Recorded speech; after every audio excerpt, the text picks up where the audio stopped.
నా పేరు వరలక్ష్మి, మాది రాజమండ్రి అండి. మా నాన్నగారికి లాస్ట్ మంత్ పెరాలసిస్ వచ్చిందండి. తనకు ఒక కాలు, ఒక చెయ్య, నోటి మాట కూడా లేకుండా పడిపోయిందండి. అప్పుడు హాస్పిటల్ తీసుకెళ్తే అండి, ఈ లోపల డాక్టర్లు చూసి తనండి ఇలా పక్షవాతం వచ్చిందమ్మా తనకి అనేసి లోపల ట్యూబ్ వేయాలన్నారండి ముక్కులోంచి. ఆ ట్యూబ్ వెళ్ళట్లేదండి లోపలికి. ఈయనకి జబ్బు ఏదో ఉందమ్మా, ట్యూబ్ లోపలికి వెళ్ళట్లేదని అన్నారండి.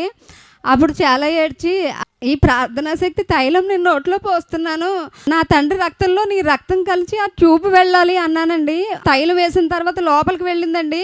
వెళ్ళిన తర్వాత వాళ్ళు ఏమన్నారంటే, చిన్న గ్లాసులో పాలు పోసి ఒక ట్యాబ్లెట్ నలిపి అది ఇవ్వండి అమ్మా అనేసి అనేవారండి.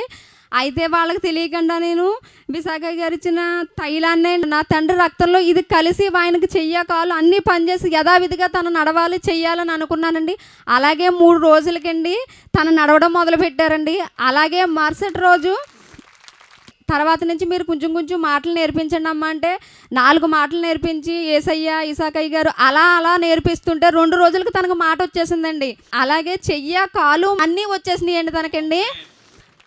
అందరూ చూసండి, ఈ అమ్మాయి ఏదో చేస్తుంది, ఈ అమ్మాయి ఏదో చేస్తుంది. పక్క బెర్త వాళ్ళు అందరూ అడిగేవారండి నన్నండి, ఏంటమ్మా అది ఏం చేస్తున్నామంటే, ఇలా రాజమండ్రిలో విశాఖయ్య గారండి ఆయన ఇచ్చిన తైలం అండి ఇదండి అంటే, వాళ్ళందరూ కూడా కొంచెం కొంచెం పోయిండమ్మా అంటే మళ్ళీ కొబ్బరి నూనె పట్టుకెళ్ళి అందులో కలిపి వాళ్ళకి ఇచ్చేదానండి. ఒక ఆయనకైతే జబ్బంతా నొప్పండి. నొప్పి అయితే ఆయన ఇంజక్షన్ చేస్తున్నారు కానీ అవ్వట్లేదు. అమ్మ ఒకసారి వచ్చి ఆ తైలం వెయ్యంటే జబ్బ నొప్పి తగ్గిపోయి తను పడుకున్నారండి. వాళ్ళు కూడా అంత బలం ఉందా ఈ తైలంలోని, ఇంత శక్తి ఉందా అనేసి అన్నారండి. నా తండ్రిగా 1 వారం రోజుల్లో తను ప్రతిదీ నడిచేశారు, మాట్లాడేశారు, గుర్తుపట్టేశారండి, చేతి మాట కూడా వచ్చేసిందండి. నమ్మిన వారి వలన ఈ సూచక్రియలు కనబడని ప్రభువు చెప్పారు. అమ్మా నీ విశ్వాసము గొప్పది, నీవు కోరినట్టే నీకు జరుగునన్నారు. ఆ వాగ్దాన వాక్యమును బట్టి దేవుడు గొప్ప కార్యం వారి తండ్రి పట్ల చేశాడు. దేవుడు పరమ డాక్టర్, పరమ వైద్యుడు. దేవునికి మహిమ కలుగును గాక. ఆమేన్, ఆమేన్, ఆమేన్. నాకు 17 సంవత్సరాలు అయ్యిందండి మ్యారేజ్ అయ్యండి. పిల్లలు లేరండి. 13 నెలల నుంచి ఇక్కడికి వస్తున్నానండి. నాకు ట్యూబుల్ బ్లాక్ అండి. ఎన్ని మెడిసిన్ వాడినా కానీ ప్రాబ్లం లేదన్నారు తప్ప ట్యూబుల్ బ్లాక్స్ అనేసి అనలేదండి. ఇక్కడికి వచ్చిన తర్వాత 3 నెలలకి నాకు తెలిసిందండి ట్యూబుల్ బ్లాక్ అయినాయండి.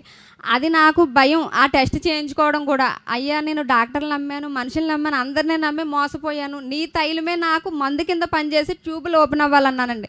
ట్యూబులు ఓపెన్ అయిపోయినాయి అమ్మా, నీకు ఈసారి గర్భం వస్తుందని చెప్పారండి. దేవునికి మహిమ కలుగును గాక.